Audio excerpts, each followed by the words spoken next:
Canadian couple Paul Bernardo and Karla Homolka appeared to be love's young dream. It was like, the Barbie and Ken couple. It seemed like the ideal relationship. But they were far from a match made in heaven. The level of evilness with both these people is so extreme. These people were animals.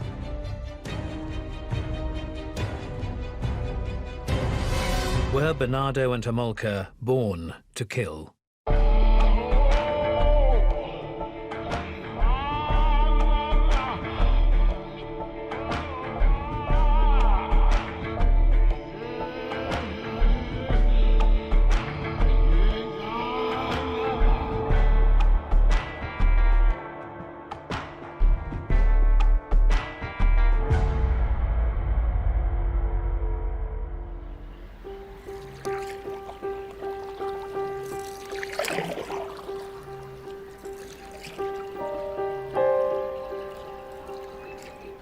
On the 29th of June, 1991, a discovery at Lake Gibson in Ontario would horrify the nation. It would be a sickening chapter in a story that had begun 2 weeks earlier with the disappearance of a 14-year-old schoolgirl. Leslie Mahaffey was a typical teenage girl, beautiful girl in every respect. Went to school, came from a good family, had good values, and was sweet and kind and generous. A really, great kid who had her whole life in front of her. On the 15th of June, Leslie had gone out with friends.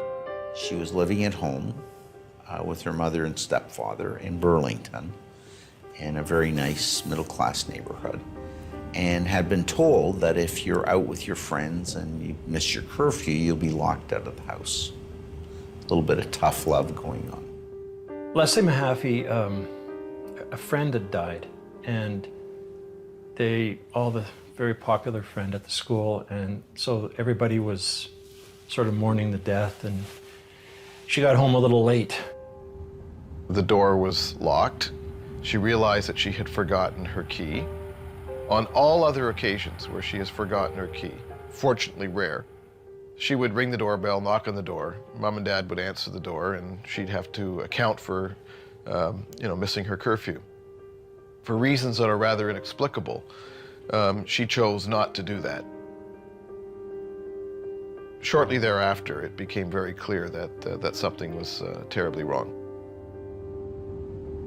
A search began for the missing schoolgirl, but her disappearance baffled detectives.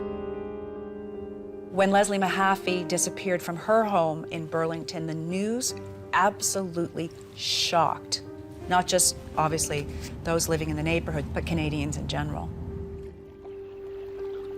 14 days later, a canoeist on nearby Lake Gibson would discover the appalling answer to Leslie's whereabouts. But for one young couple, the 29th of June would be a far different experience.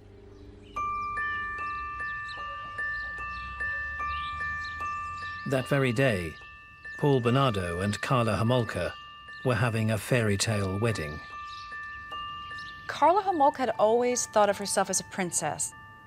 She loved Disney characters, and she wanted to be a Disney princess, and she planned a wedding that certainly on its surface looked like something you could witness in Disneyland.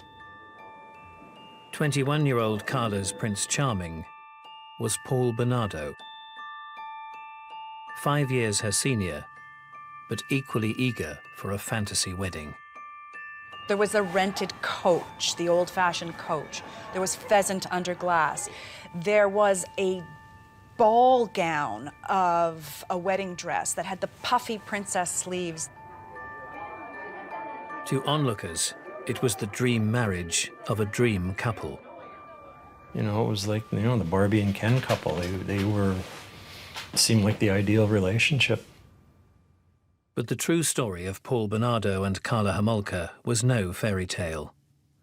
Both harbored deep, dark secrets that, once revealed, would send shockwaves through civilized society.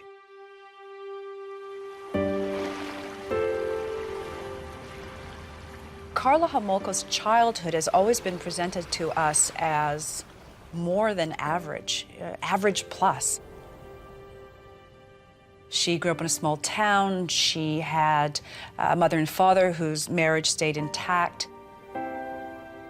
Dad made a living primarily going to flea markets and selling lamps. Mom was some sort of administrative assistant at the hospital in St. Catharines. They had 3 daughters. They were well liked in the community. The Homolka family, it was like they had a swimming pool, so it was a gathering place for everybody. So she wasn't like, you know, an only child or someone who didn't have a family. So she had a solid background. She was the oldest girl, blonde, blue-eyed, pretty, vivacious. Spent a lot of time as a child playing Barbie dolls, but wasn't at all shy or weak. She was naturally bright, but not diligent when it came to her studies. It's just she was very typical of young girls from small towns. But it appears pretty young Karla may not have been all sweetness and light. As Karla grew up, and I guess became the rambunctious teenager that many of us did, she went from being the very popular, blonde, always had a date, or at least a couple of guys who wished they had a date with her, to a darker phase. At times, Karla's behavior struck friends as odd. Some of her friends called her bizarre because she was into the Ouija stuff and a little bit of the occult, and she seemed fascinated with death. She wore black. She began to play in the area of, you know, the psychicness, the seances, the dark side, the almost, I think, magical side. One of her friends said that her pet had died, and Karla was determined to go to the backyard and dig up this body of this animal that they buried in the backyard. She just had to see it. And finally they did it. Her friend didn't want to do it, but finally they did it. She just had this fascination with a dead pet. The teenaged Homolka would go on to work at a local vet's, and it was whilst at a hotel attending a pet store conference in Toronto that she met the man of her dreams.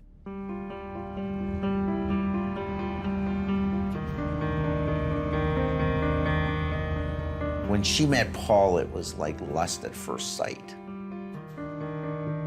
Taking coffee in the hotel lounge, 17-year-old Karla was approached by 23-year-old trainee accountant Paul Bernardo. There would be an instant and ultimately fatal attraction. It was a chance meeting, but to a certain extent, it was precisely what Karla Homolka wanted. She was part of a high school club that prized the idea of getting married to someone wealthy, someone slightly older, and getting a big diamond engagement ring. So this was already her mindset. She could have had other guys, so she wasn't desperate, but she wanted him for some reason. I think something in the two of them just felt right. It resonated. She was only 17. She was rather young. And Bernardo provided something for her that she was lacking. He came across as a strong individual, in control, and she became obsessed with him. But there was far more to the ambitious young accountant than met the eye. And together, Paul Bernardo and Karla Homolka would become a deadly combination.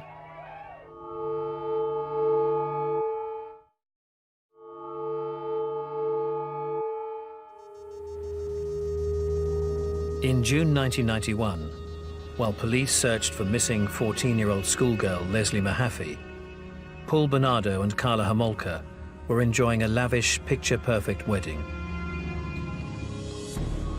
The seemingly dream couple had met 4 years earlier in the Toronto district of Scarborough.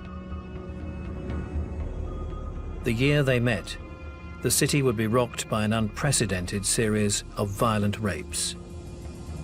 The sexual assaults were the most brutal that I'd ever seen in my career at that time, and I served for 31 years on the Toronto Police Service. The mystery attacker would become known as the Scarborough rapist. There never was before and never was since such a string of attacks like that. People were scared stiff for a very long time. The terror would begin in 1987.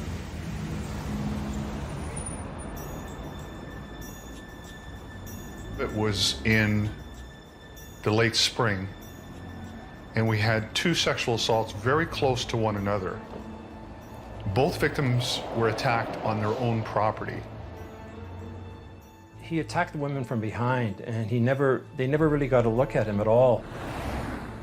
He threatened the victims that he would do harm to them if they made any noise.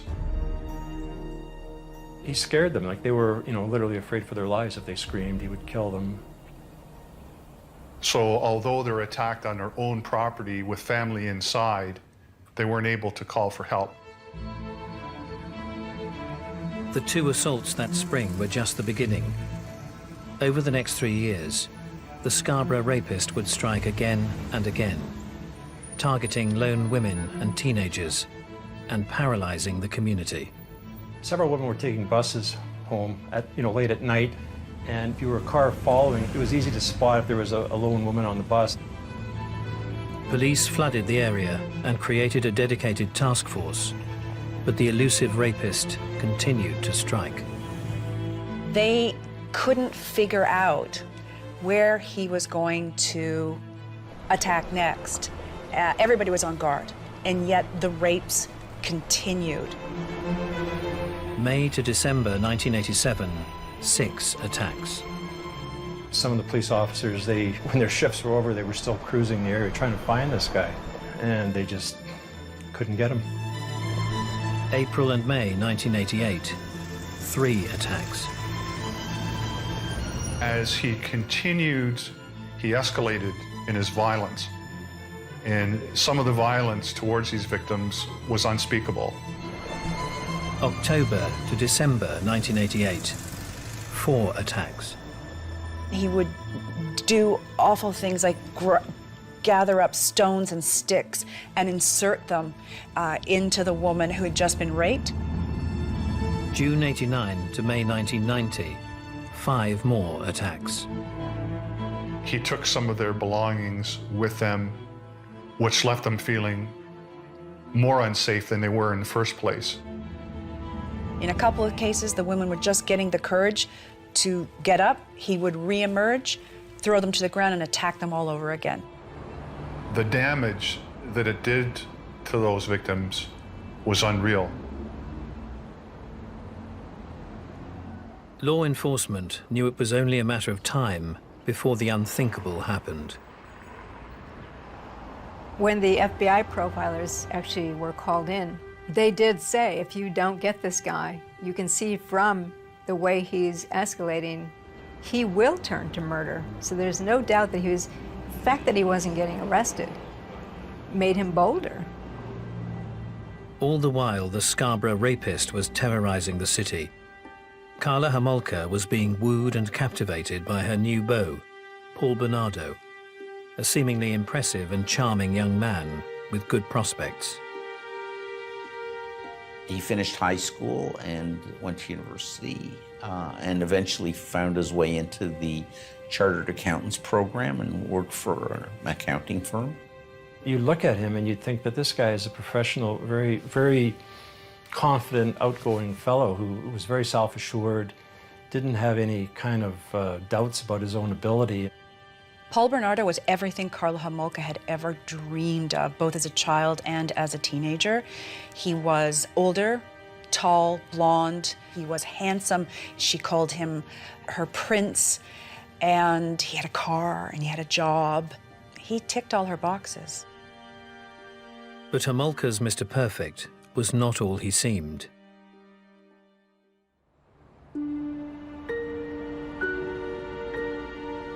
Paul Bernardo was born in 1964, a Scarborough native. He was troubled, it seems, from the very beginning.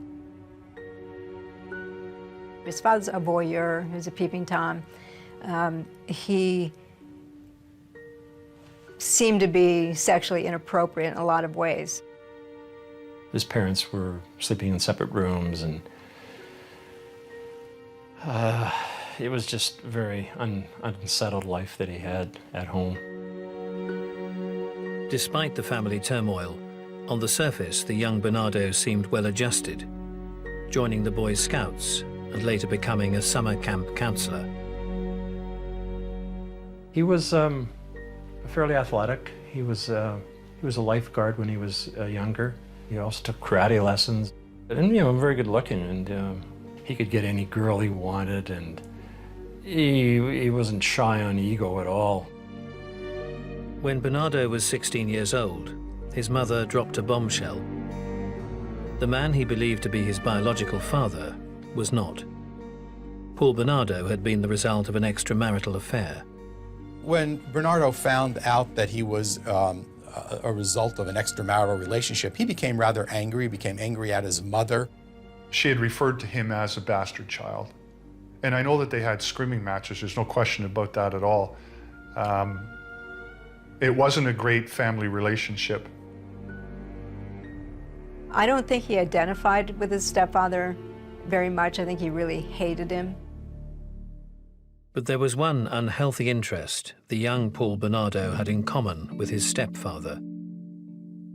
He was caught several times as a peeping Tom, trying to peer into the neighbors' windows. Parents often forbid their children from playing with him. As he grew older, Bernardo's sexual needs became increasingly sordid. He began to humiliate and beat girlfriends and engage in sadistic sex. Most rejected him. That is, until he met Karla. Karla's family life was pretty normal. There wasn't that much to say about it, but when she did meet Paul, she pretty quickly got into some of the deviance that he, the sexual deviance. She would write letters to him, saying, "Do what you want to me. I'll do anything and everything." So she resonated to his deviance very fast, which has to tell you this wasn't just, suddenly she changed. I'd have to say that there was already something there in her that he saw and triggered, that she was quite ready for somebody like him.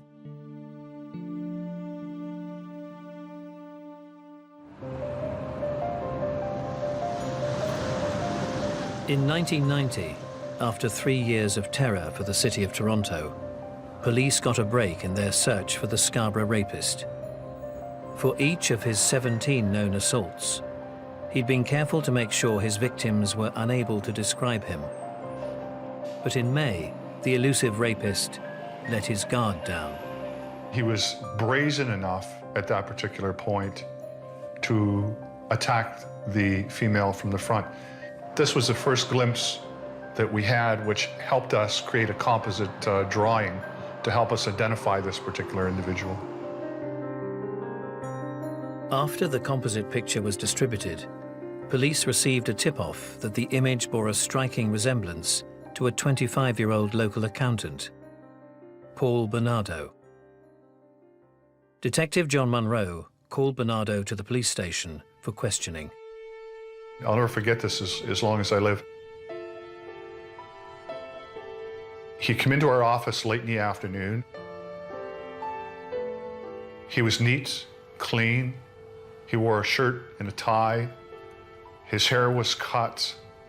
He was very calm, cool, and collected. He looked like the all-Canadian boy. And I talked to him about different things, about any problems he'd had with women. He said he never had any. Did he have a girlfriend now? And he said, "I do, my girlfriend's Karla Homolka." Of course, in November of 1990, the name Karla Homolka didn't mean anything to us. Because he had this sweet boy look, this cherubic look to him, and charm, gregariousness. He was able, as any good psychopath can, to cover and charm people and make them believe that he's innocent. Bernardo was one of 700 persons of interest that the task force were looking into. They'd already collected DNA samples from over 100 suspects. I asked Bernardo to provide samples of his hair and saliva and blood, gave them up right away. By doing this is my opinion, he was trying to deflect any suspicion on himself by being so cooperative. Testing of the samples would eventually prove Bernardo was indeed the Scarborough rapist. But tragically, not soon enough. Now, at that time, the DNA was in its infant stages in terms of being a forensic investigative tool. So the police took the sample and it sat for 2 years on a shelf. By 1990, Bernardo was spending lots of time with the Homolka family. But although he was now engaged to his willing girlfriend, Karla, Bernardo was not satisfied. Paul had this thing for virgins, and Karla had boyfriends before Paul, and he liked women who had, never had sex. They were virgins, and he was kind of annoyed.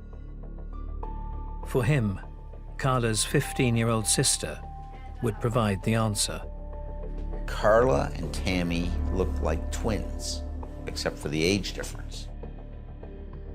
To Tammy, he was like, the big boyfriend. She sort of looked up to him, sort of idolized him, I guess. And with him, of course, all his thoughts were, sex. I want to have sex with her. Paul Bernardo began pressuring Karla into arranging for him to take the virginity of her baby sister. And the most bizarre thing, and still impossible to comprehend, is that Karla did that. 6 months before their planned wedding, Karla Homolka decided to gift her younger sister's virginity to her boyfriend for Christmas. The problem was that Karla was afraid that Tammy would tell. Karla stole anesthetic from the vet's clinic where she worked. And the idea was to put Tammy under and then have a sexual assault her. And that way they could have their threesome. On the 29th of December 1990, with Karla's parents still in the house, they put their plan into action. The family was all gathered and everybody went to bed except the three of them. They had Tammy drinking, got her drunk, and as she passed out, they basically raped her in every possible way. The unconscious 15-year-old began to turn blue. Tammy vomited and suffocated. They turned her upside down because Homolka knew that from when she worked in the veterinary's office, but she actually died.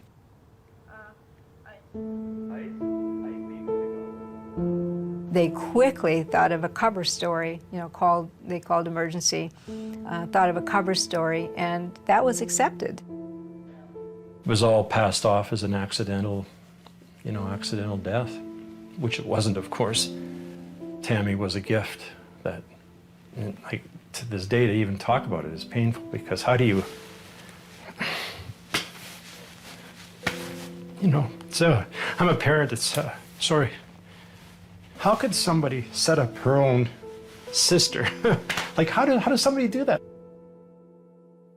Tammy Homolka's unexpected death would not signal the end of Paul and Karla's deviant games. It would merely be the beginning of a sickening new chapter.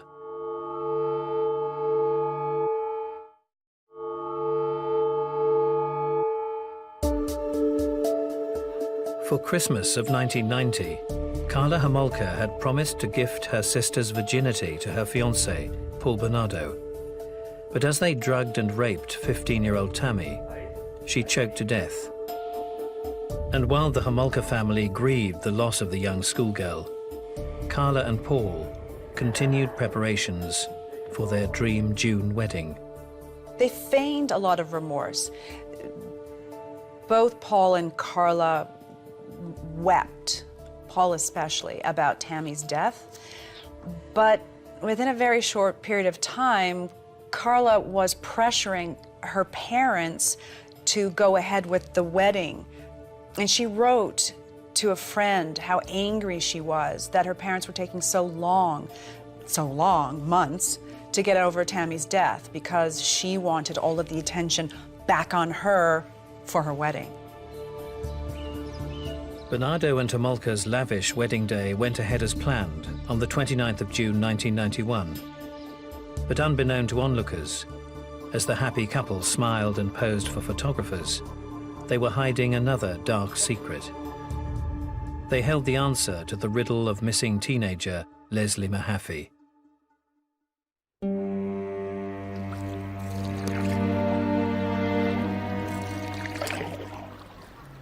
14-year-old Leslie had mysteriously disappeared from outside her home 2 weeks earlier. On nearby Lake Gibson, a canoeist was about to discover her whereabouts. What he found would stun the nation. It wasn't just a question of shock, it was a question of horror.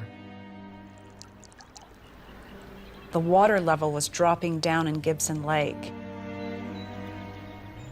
A fisherman found one, and then a passerby found another one.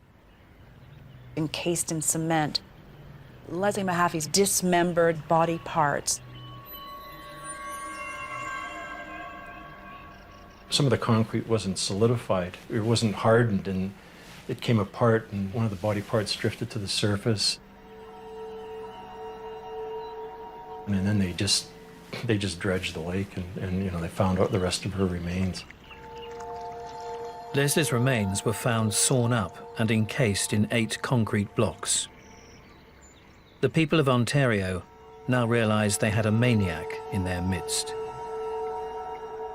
We're now dealing with someone who is demented in the extreme, a psychopath, a serial killer. Because the Scarborough rapes had been going on, it just seemed like some new horror, that the crime was escalating in this small, quiet, perfect little town. Leslie's fate had been sealed 2 weeks earlier. Before their wedding, Karla and Paul had moved into a rented house in St. Catharines. St. Catharines is just, small, kind of Ontario community, which is accepted as being a very safe community. And obviously it wasn't. Paul Bernardo's twisted urges for young girls had not abated. He talked to Karla about it'd be nice to bring somebody home and just, I could have them at my leisure, for lack of a better expression. He wanted to be able to have somebody where he wasn't attacking them outside and running. He wanted to have them as a slave in his house. And it would be 14-year-old Leslie Mahaffey who paid the price for Bernardo's sick fantasies. On the night of the 15th of June, the schoolgirl had returned home late without her door key. Unbeknownst to her, Paul Bernardo was on the prowl. He seemed like a normal person. Like all psychopaths, they have a charm to them, and they're remarkably successful in their manipulation. And he started up a conversation with her, and that resulted in her abduction and taken to the home in St. Catharines. When he brought Leslie home, it was weird. Karla was sleeping at the time, and she got up, and he said, or here's this woman I found. I think he'd put a hood over her head or something. Karla Homolka became enraged, apparently not because there was a young woman that he planned to rape in the house, but because Paul had shared their wedding glasses, the crystal flutes that you drink champagne out of, and was sharing them with Leslie Mahaffey. Over the next 36 hours, Paul Bernardo assaulted his victim repeatedly, constantly instructing her to say specific degrading phrases. Bernardo engaged in scripting of his victims. He told his victims what to say. Tell me how great I am. Tell me I'm the king, and so on. He is sexually aroused by degrading and humiliating his victims in a very extreme way. Apparently he had a difficult time, even with the rapes, keeping an erection. And the scripting helped because it was about humiliating these girls, saying things like, you know, your boyfriend's not as good as I am, and much more vulgar things, which I won't repeat. But he wanted to degrade them as much as he possibly could, and also elevate himself, make them say to him, you know, what an amazing person he was. After he'd had his way with her, Leslie's young life was taken. He strangled her and then took the body in the basement, and Karla's parents came over for a Sunday dinner, and there's the body in the basement there. This, to me, is one of the coldest things. She's going up and down into this cellar area getting food with the body lying right there.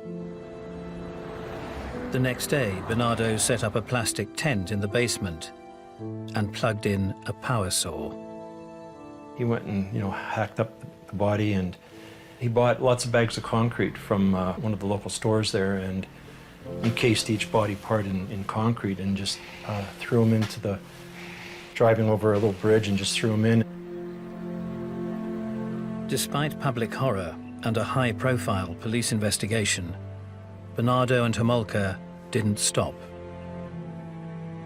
After Leslie was held, tortured, killed, and then decapitated, they went looking for another young victim. And this time, the husband and wife would go hunting together. Kristen French was a remarkable, beautiful young girl, comes from a great, great family, was involved in school sports, had a tremendous sense of humor. She had her whole life in front of her. She was a very, very careful young woman. After Leslie's death, she was always telling other students, like, don't talk to strangers if you see a stranger, blah, blah, blah, don't stay away. She was always very careful. On the 16th of April, 1992, Bernardo and Homolka would commit their most brazen crime yet. Kristen is walking back from school in the afternoon, broad daylight. She was walking home down a very quiet residential street. She was in front of a church. This time, the married couple would operate in tandem. All of a sudden, a car comes up, and you see Karla Homolka, who was an attractive young woman. Karla was out with a map, pretending she was lost. That was the trap. And Kristen, who's very careful, sees this young woman seemingly need help, so she went over to help her. As Kristen leaned over the map, Karla grabbed her. Paul came from around, grabbed her, pushed her into the car, bent to the back seat, and they zoomed off to that same death house.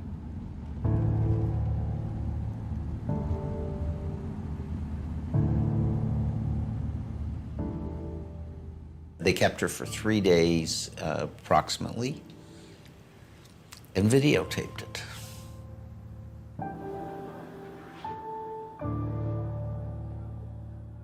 You know, just the brutality of it was gruesome. What can I say?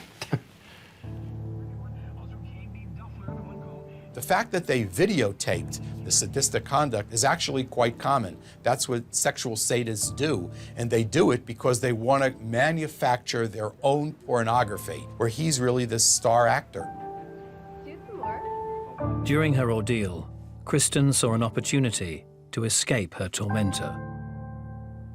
Paul went out for food during the 3 days of captivity. He went out for food, and Kristen was quite bright. She said she wanted food from the farthest outlet in St. Catharines, so she knew Paul would be gone for a half hour. So basically, Karla was alone with Kristen French for like a half hour, and Kristen was pleading with her, and Karla wouldn't let her go. She knew that they had to kill her, and she knew that this poor girl was going to be dead in a matter of days or whatever.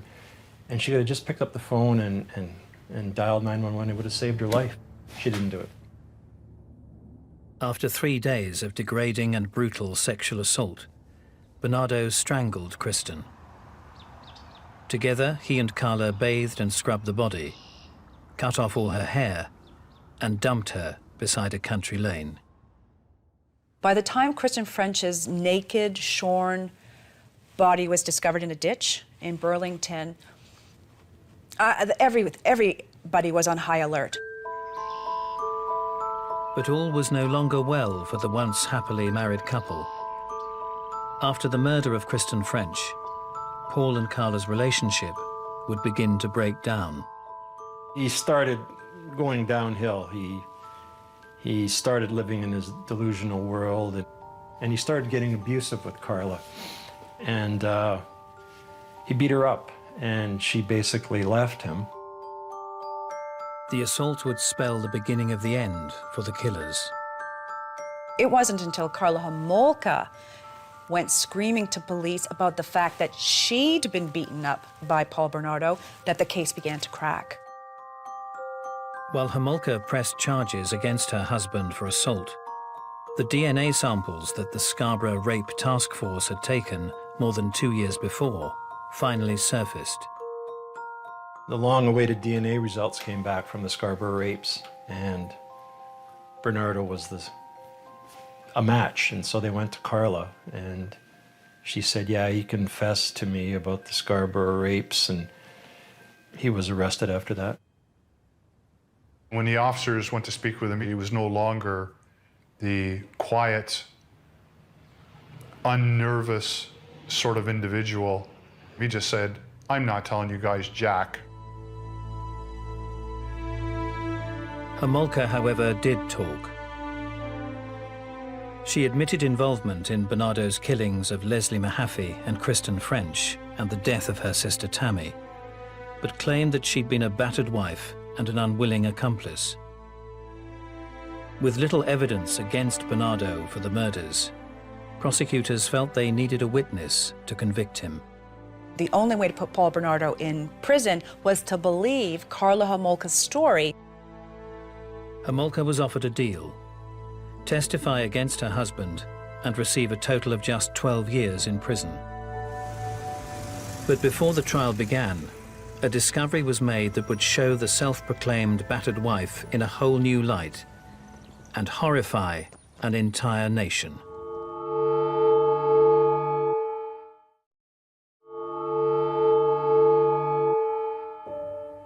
In 1993, Karla Homolka had admitted involvement in the killings of schoolgirls Leslie Mahaffey, Kristen French, and her own sister Tammy. She'd claimed to be a battered wife and the unwilling accomplice of her husband Paul Bernardo. But before the trial of Bernardo began, a discovery was made that showed Karla in a whole new light. Hidden in the bathroom ceiling of the couple's St. Catharines home was a collection of shocking home video cassettes. The mini cassette tapes actually had writing on them in Karla's hand.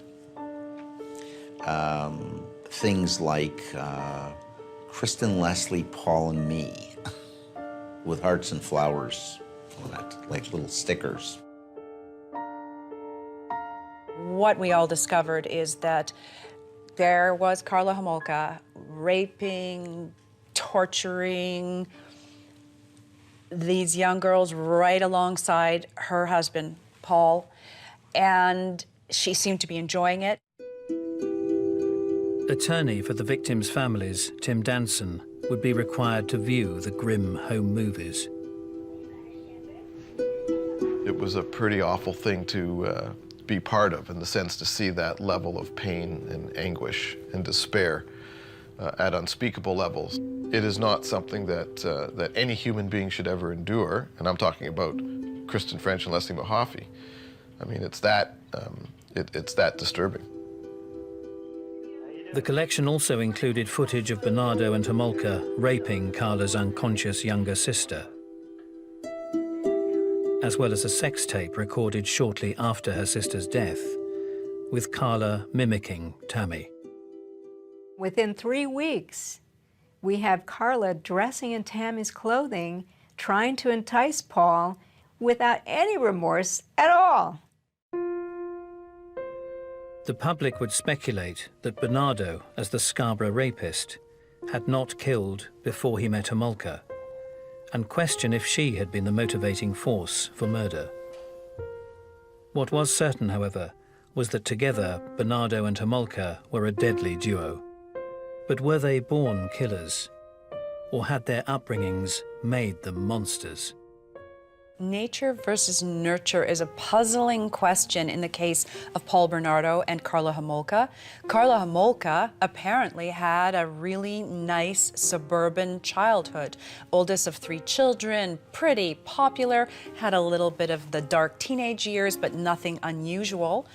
And then becomes, if not the driving force behind sexual torture and murder, certainly a partner in crime, to despicable crimes, planned crimes. Paul Bernardo, on the other hand, has been described as probably mentally unwell from his early childhood. Now, of course, psychopathy can develop from a bad childhood, and we know that Bernardo was not treated well, that he was told at a very susceptible period that he was illegitimate. I very strongly believe it's upbringing, that you have a troubled home life, and then it leads to certain feelings, and then he happened to meet somebody who facilitated those feelings. If he had met a woman who was horrified, you want to rape my sister, like, and by just some fluke he happened to meet this woman who just facilitated everything. She just went along with his twisted, sick sexual fantasies. He used Homolka for his own needs, and Homolka fed off Bernardo to satisfy her own needs. It was a symbiotic relationship. How these things developed is probably a combination of internal and environmental factors, but in my judgment, and the judgment of most people who have studied this in a serious way, that there's a significant neurobiological component to this, whether it's hormonal, genetic, electrical, chemical, exacerbated by a head injury, and plus psychosocial factors. There's a lot of things have to go wrong, which makes these crimes extraordinary. So even if Bernardo and Homolka had never met, might each of them have been destined to become murderers? There were people who said, well, if Karla had never met Paul, she would have never been a killer. I'm not sure that that's true. She probably wouldn't have been a killer, but she would have been a calculating, manipulative person. There's no doubt about that. Very narcissistic, very self-centered. So certainly, had another killer crossed her path, she wouldn't have hesitated to do whatever it took to be part of that person's life. Paul, I think, would have become a killer no matter what. The fact that he had a wife who allowed him to bring the victims home, just made it easier. But if he hadn't, he still would have killed. Ultimately, the deal Karla made with the prosecution would stand. She would serve just 12 years for her part in the crimes, whilst Paul Bernardo will spend the rest of his life behind bars.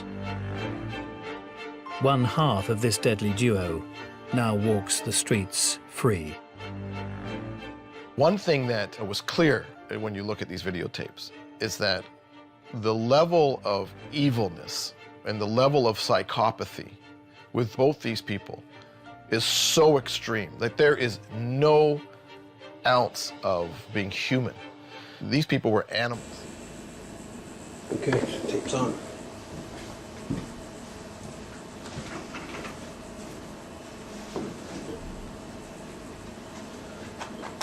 My name is Detective Brad Hoover. My badge number is 6188. I'm with the Toronto Police Service Sex Crimes Unit. The time now is 2:05 p.m. We're presently at the Kingston Penitentiary in Kingston, Ontario. in a boardroom and as thick as the main building, you would call it. Present in the room here, if I could just have each of you identify yourself for the purposes of the videotape that's being made. Seated to my left off camera and now sitting at the table is your counsel. Just please identify yourself. Yes, certainly. It's Anthony Bryant. And straight across the table from me, if you could identify yourself. Constable Darlene Coulis, C-O-U-L-I-S, badge number 6483 from Toronto Police Service. And seated to my right, if you could just identify yourself. Paul Jason Teale, a.k.a. Paul Bernardo.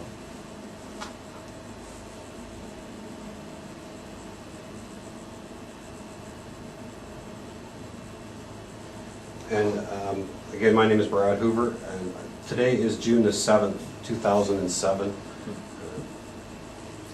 Mr. Teale, the reason that we're here today is to speak to you in regards to a couple of matters. First of all, before we start, I just want you to make sure that you're aware that what we say is being videotaped here. Yeah. I'm just going to start this audio tape. I forgot to do that.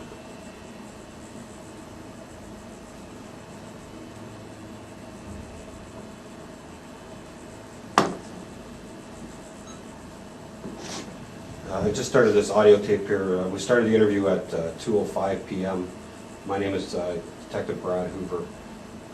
Paul, you're not presently being given a caution or anything, and I want you to understand that what you're saying to us today is voluntary. It means if you don't want to talk to us, you don't have to.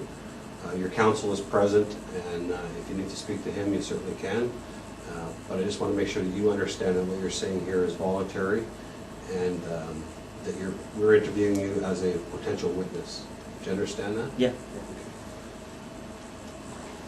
Just a little bit of background about the first time we met back last year in April of 2006. That was in regards to a letter that you had sent through the Attorney General's office. It filtered down to my office in regards to some admissions that you made about some sexual assaults that you had committed. I'm here to tell you that I have concluded that investigation, and that there have been 2 offenses that I have been able to identify, and with the information that you provided to me at that time, was able to conclude those matters as having been committed by yourself. So for that, I thank you for that information. And Sorry. You've identified the offense. No. I had identified the offense that you were talking about, and based on that information, I was able to conclude those cases that actually provided enough information that I was satisfied that you were the person that committed those offenses.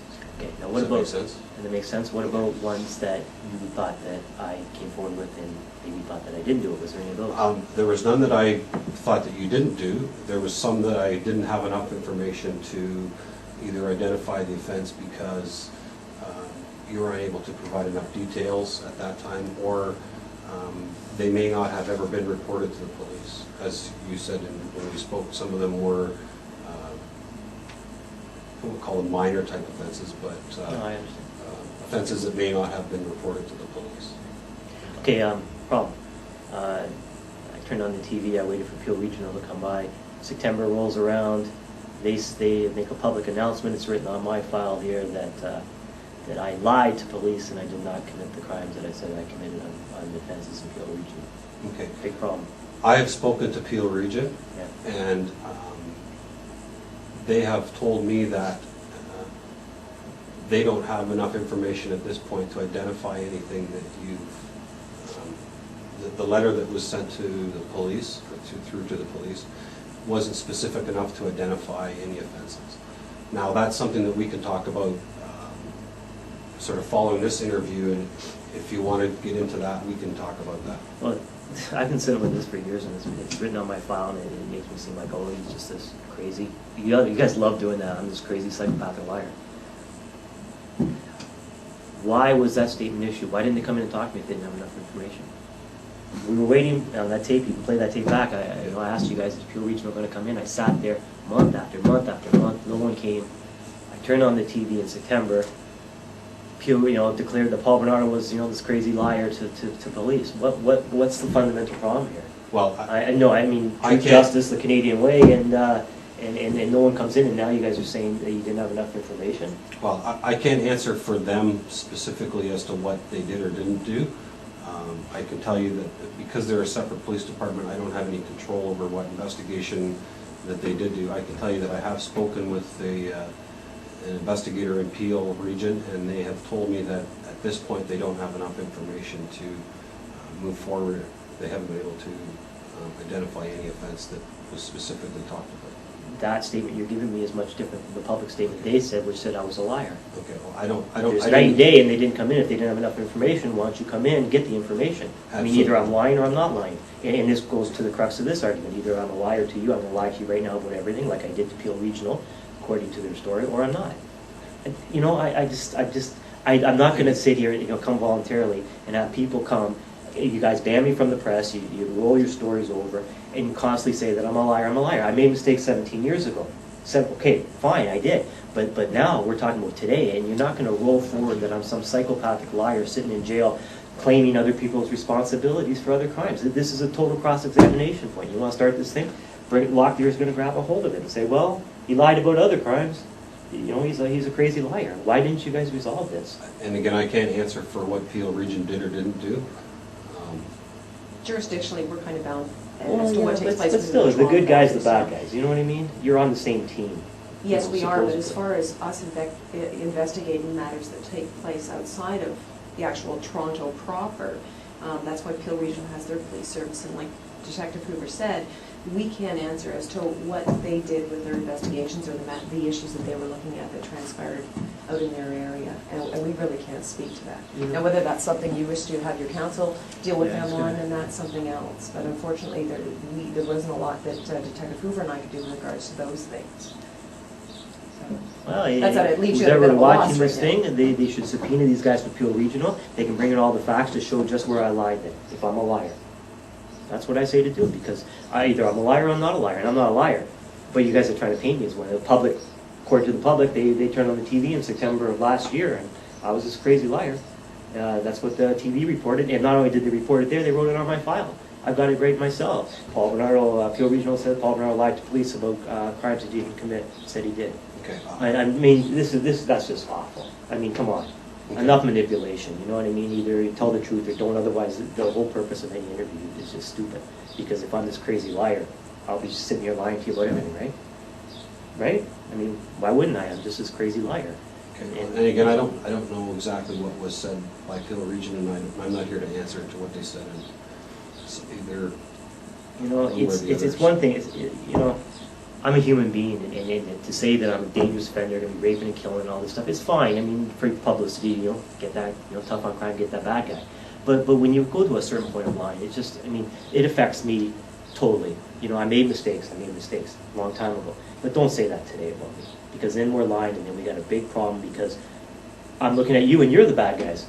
Because I'm not doing anything wrong. I'm telling the truth, and you guys are walking around issuing statements that I lied here, I lied there.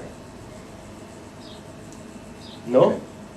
Well, again, those are statements that were issued by Detective Hoover or myself or Yeah, I know, but I mean, it's Attorney General who sent you guys down here. He's fighting the case. He's taking this ball bitch back, right? So it's really it's the same organization. Isn't it Attorney General? I see him on TV talking about it. But this is a separate matter from what those issues were. But it's still the Attorney General's office. Yeah, it very may well be, but like I said, we can't speak to anything that Peel Regional does or statements that they release out to the media because they have things you know, that they were looking at. It's the same thing. If I'm a liar, take the facts that they have. They can come down and talk to me. Any cross-examine, any defense lawyer can call them up and show me where I'm lying, because you're not going to find it. Maybe there's a minor mistake here and there. I think I had one thing about some driveway below trees where, memory over time. But to say that is just ridiculous. Just like you guys didn't go, you guys polygraph Karla, you asked her about it? Nobody from the Attorney General's went down there? Nobody cared? Again, it's the same, I know, but it's the same problem, because you're making me out to be a huge liar, and this is a problem. Well, I don't have any doubt as to what you told us before. The facts that I can verify, I believe were true, and from what you've told me, you haven't told me any lies yet, so I have no personal reason to believe that you're lying to me. Exactly. So, again. Exactly, so, but was different story than I've got on my file, and And it's again, I don't know what's in your since last file time we met. because I'm not privy to that information or what's there or what's not there. I'm just telling you from my perspective and from an investigative perspective into what I've looked into, to what admissions you made back in April last year. To me, I'm satisfied. I've done what I can do as far as the investigation. If you'd like to provide me with more information about the specific occurrences that occurred in Peel region, then we can talk about that after the focus of what we're here for today. And But that's up it to is you. part of the focus. Well, it You know, is. It is. It is and it isn't. I mean, I think it is. obviously, directly, we're here today to deal with the Bolkovich matter that you're aware of. But dealing with me, and it comes down to credibility. Well, it comes down to credibility. Absolutely it does, and that's what we're here to talk about today. And so let's deal with that, and then we can deal with the other stuff afterwards. Is that okay? Well, yeah, go ahead, just making my point on it, because it's gonna have to be addressed sometime. Absolutely it will. And it should have been. We dealt with that a year and a bit ago, so, Yeah, well, not quite a year, actually. a little over a year Sorry. ago. I have some questions that were given to me to ask you in relation to the Bolkovich matter, Robert Bolkovich matter. Before we do that, I just want to say, you understand obviously the importance of telling the truth and the consequences potentially of someone who lies to the police and not telling the truth. I think we just covered that. Actually, I was referring, you guys tell the truth. Right. Okay, so we're aware of that. And in this matter, I believe that you've had some conversation with your counsel in regards to it. And there has been some discussion about polygraph testing in this matter. Is that true or not true? Or do you recall that? Well, you're opening up cans of worms No, everywhere. I'm just asking you a specific question. You know, that goes back to you guys polygraphed everyone with the Camaro. You didn't polygraph Karla, and in 2 years since, have you guys gone down there and asked her? Have you settled the matter with it? Because you could say I lied or whatever on polygraph, but have you asked her? Because it comes down to a lot of that issue. Okay. You know, I mean, have you asked let- her? let Has me- the Attorney let General me- gone down there? Okay, I don't know. Let me tell you a little bit. My involvement with this overall investigation of the Bolkovich is very limited. The only knowledge that I have is as to what investigation has been done or hasn't been done is specifically what's related to the conversations I've had about this interview here today. Right. Okay. What other witnesses there are, I don't know. Okay. In What answer other to persons in there answer are. to your question, I don't want to go off on tangents, but all these issues are relevant. I know you think they aren't, but they are. In answer to your question, is we had some discussion on it, but when Corcoran from the OPP came down before Karla was released, Right. I told him I'd be willing to take a polygraph on anything and everything. Would you, in turn, are you going to go down before you release Karla? Just to ask her. She's not going to take it. She's going to fail on all these issues. Did her hand cause death? Yes, it did. Blah blah blah. Right. Did this Tammy happen in July? Was a girl in January actually kidnapped and not somebody I picked up at a bar like she tried to roll over, and all these other issues, all relevant, and so, and then I addressed it to you guys when you came back again last year. I said, yeah, I'll take a polygraph on anything because I'm not telling a lie on the thing. Have you, again, I asked the question, have you guys gone down or, you know, I know Karla's free now. I'm not in the business of putting her in jail. It's not my thing. But my point was, did you ask her the question just so we get the story straight? I mean, if she refuses, well, there's a reason why she's refusing. And again, you guys couldn't provide the answer. And now, almost a year later, again, you don't provide the answer. So, I mean, you know, I don't know what you're asking me. You're asking me to take a polygraph when you aren't willing to ask her? Well, again, my part of this investigation is limited to what we're saying here today. So the details of all of what other witnesses may or may not have been asked or done, I don't know. And as a potential witness, I'm not allowed to tell you what other people have done. So that I have to sort of be careful about the way that it's answered, or even what you think my answer might be. Yeah, no, I just wanted for the record that I gave you good information, which you guys could have, independent of me, could have verified my story or not. Right. And whether you guys do or do not is your business. Like I said, I'm not a prosecutor. Right. I'm not here to point the finger at anyone. But I showed you where to go. So if you guys don't do that, it's your business. But, you know, to me, it's like, if you didn't, why didn't you? If you want to know the truth about things. Right. So I understand that, and I understand what you're saying. So what we're here to talk about today obviously know that this statement may be used in court or maybe presented to court as a voluntary statement. Yeah. Okay. A polygraph obviously is not something that's court admissible, and I'm not sure if you're aware of that or not, but Yeah, it's not used in court. Okay. So the crust of what we're here to talk about is that it has been suggested that in the continuing case of the disappearance of Elizabeth Bain and the charge of murder against Robert Baltovich, that you are the alternative suspect, or an alternative suspect. Are you aware of that? Yeah, great. Did you kill Elizabeth Bain on June the 19th, 1990? Well, it's a loaded question. I mean, are we going to go back and go through the time sequence of what happened in my life? I mean, I could just give a yes or no answer, but, you know, there's a lot of issues about that. Right. You know, Karla's in my role, who did what, where, when. This is why I said, did you guys, you know, go down there to get a polygraph to see if she was telling the truth? Like, why didn't Bevan do it in the first place? I mean, he's polygraphing everyone with a Camaro. Why would he make a deal with someone and not give them a polygraph? It's not incomprehensible to me. You know, because now my file says her version, and it's a lie. You know, you know what I mean? Yeah. Like you know, I'm not making frivolous points here. I mean, and now you're asking me, after you said Peel Regional said I'm lying about this, and then you're saying I'm lying about my profile, you're saying I'm lying if I'm better or not. Now you're saying, hey, did you kill this person? I mean, well, you're saying I'm lying here, here, and here. I could say, no, I didn't. But, I mean, you already said I'm lying here with the Peel. You're saying... Okay, I'm not saying anything about who's lying. I'm simply...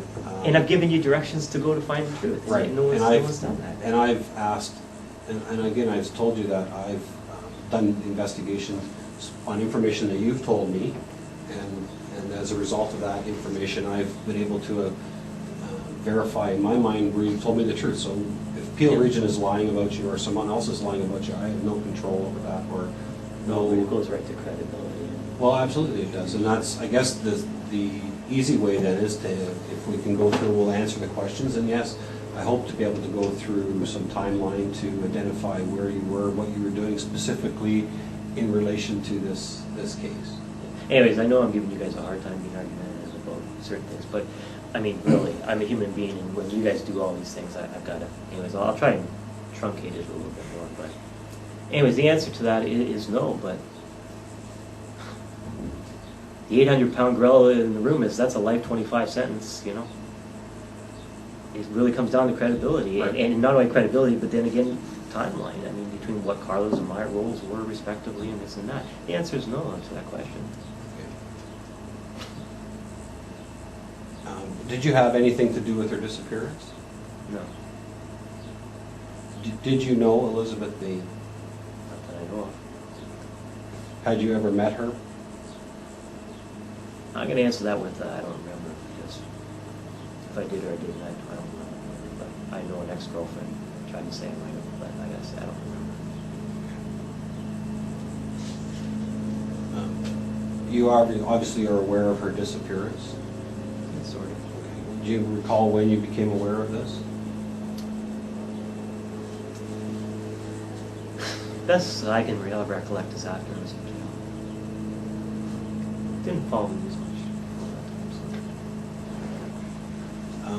The date, obviously, June the 19th, 1990 was the But day. you know, other than that, I don't remember. You know, maybe I heard about it before, but I can't recall if I did or not. But I remember in jail, I had newspapers after that fact, and I saw something on it. So. Okay. We'll sort of get into that a little bit when we. I hope to go through a bit of a timeline with you as to some things that may jog your memory as to. Yeah, we're talking back in that time. I mean, if you asked me what I was doing 3 weeks ago on Tuesday, I probably couldn't tell you unless you put some reference to it. So we'll hopefully be able to do that. And again, obviously, June the 19th, 1990, do you know what you were doing that day? I have no recollection. I have a document here in front of me that references some points in time around the June of 1990 period from police investigation. This is what indicates you may have been involved with, or may have certain things that you may have done. And I'd like to go through a couple of them that sort of may sort of assist you in remembering what you were doing back in 1990. The first part of June 1990, actually June the 1st, Karla had a doctor's appointment where she was complaining of pains in her right side. Perhaps she had something to do with a rabies shot. Does that ring any bells? No, no, no. In the first part of June, you had a Nissan 240 SX, is that correct? Yeah. You were making several trips into the United States, June 2nd, June 3rd, June 10th, June 16th. I think at that point you were involved with cigarette smuggling and things like that, from what I recall. Someone said no? No, that wouldn't be, no, that wasn't until after we moved out, so. Okay. So, making several trips to the States within a couple of days, is that something? When we started the relationship, we were going over all the time, so just for personal reasons. Okay. On June the 16th, you shopped at Rough Hewen. Is that in the Niagara Falls, United States? Does that store sound familiar to you? Yeah, it sounds familiar. I have no idea if those are the dates, but okay. You got a receipt for I it. think there must be a receipt there. And again, I don't have all the details. I'm just going by what's on this sheet of paper. A black expandable binder. Is that? I think. Can't recall 100%, but. Okay. That would have been around the same time. That was about a week prior to if you purchased one of those Elizabeth Bain going. I have no idea when I purchased it. I just recall I had something like that, like an accordion binder. Okay.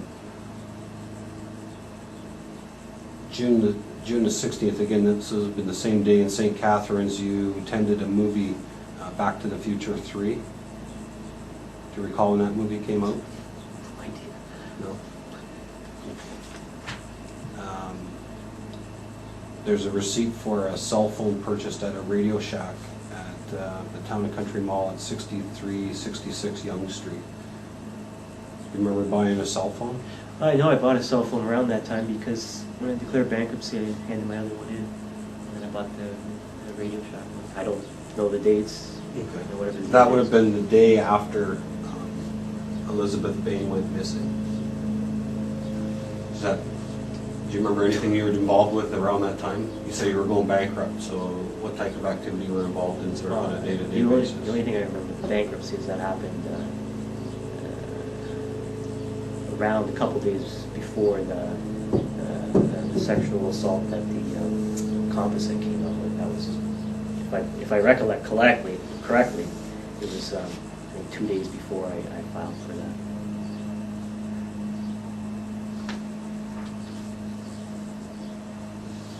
But I couldn't even tell you that date. I just know it was sometime in. What date did you say that was? June June the 16th of 1990. When was that sexual assault? The one with the composite? Was it 24th, 20th, somewhere? What date did you guys have?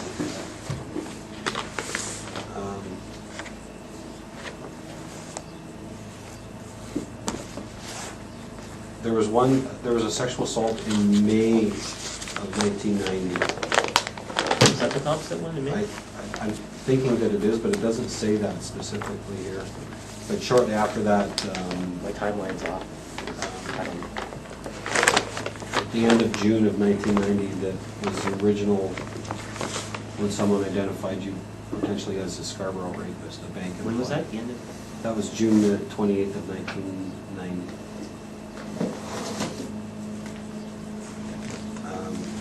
Lori Homolka's 19th birthday was June the 22nd, 1990. Do you recall her 19th birthday? No. I know it was around that time, but I don't specifically call that birthday. The only reason that one maybe so because she was obviously then a legal drinking agent, perhaps. Did I mean anything for you? Way before that. June the 21st, so just the day after you bought a cell phone, you made a purchase at I'm Scarborough. sorry, you're saying what, 19th was this girl's? June 19th was the day she went missing. What day did I buy that? June 20th was the day you bought a cell phone. June No, 21st. see, I must have declared bankruptcy around then because I got that cell phone in the hand of my other one. I had to hand all my items into the trustee, and I had a Panasonic cell phone, and I handed that in, and I got the Radio Shack one. So it would have been right around the same time. I don't think I went a month without it. I don't think so. I might have, but anyways, I don't know. It was a while ago, so memory's a bit fuzzy. Yeah. May the 29th, which was just before that, or about a month before that, that was the day that the police released the compass. Oh, so it was May. So I lost a month. Yeah, so that was... See what happens when you lock a guy up for 15 years in a window and stuff. Memory gets fuzzy. So I guess I waited a month to get the cell phone. About a month to get the cell phone. Did you recall anything? What were you doing during that month? Anything? Probably the same thing it says there, going across the border, Back and forth across the recreational border. stuff. I know Tammy happened in July. That was, I think, the 3rd week in July for the first time. But this was back a few weeks before that. So. Okay. Yeah, you're right, it was big last. It's hard.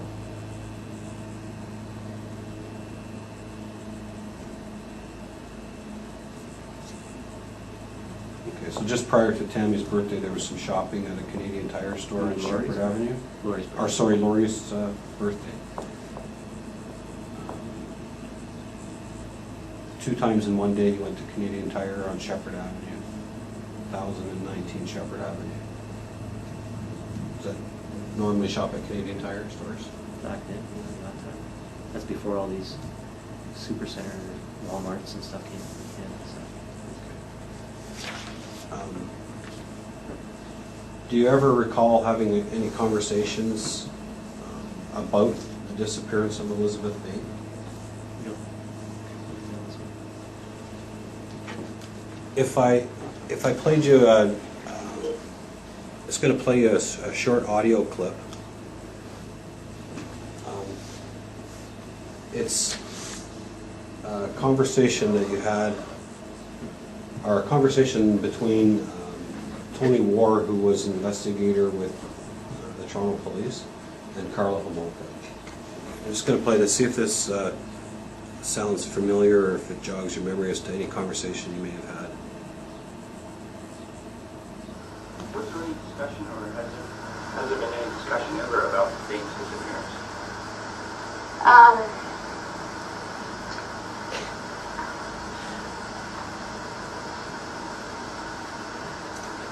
I think the only thing that he ever said about her was that her boyfriend did it, or something like that. But there wasn't any real extensive discussion. But he talked about like all of the women that were disappearing.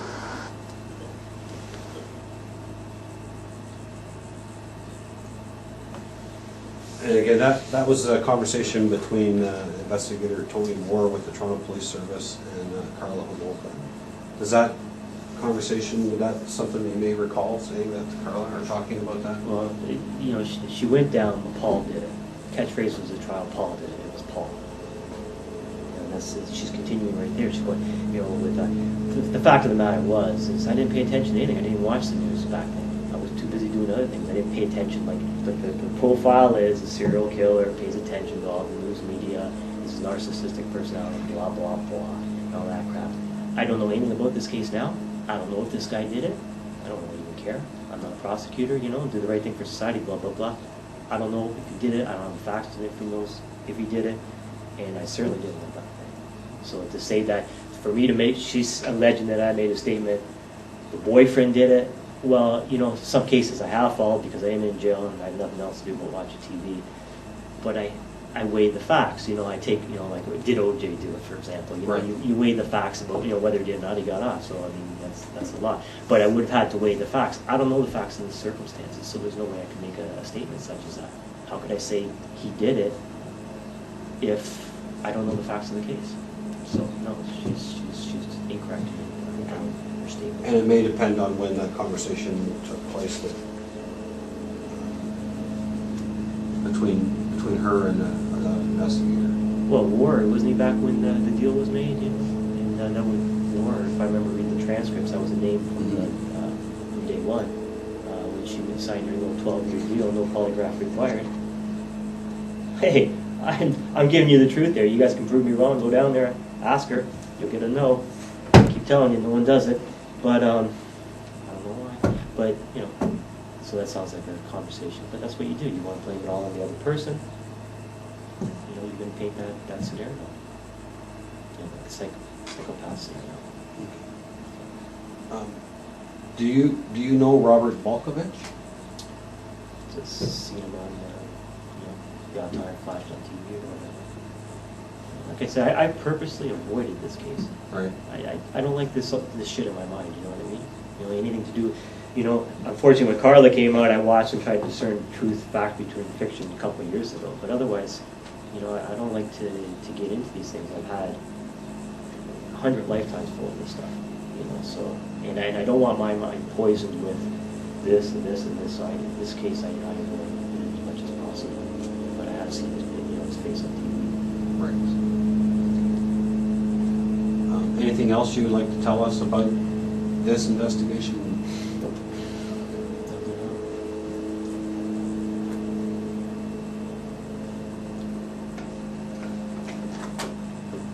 Okay, the time now is 2:35, and we'll conclude this portion of our interview.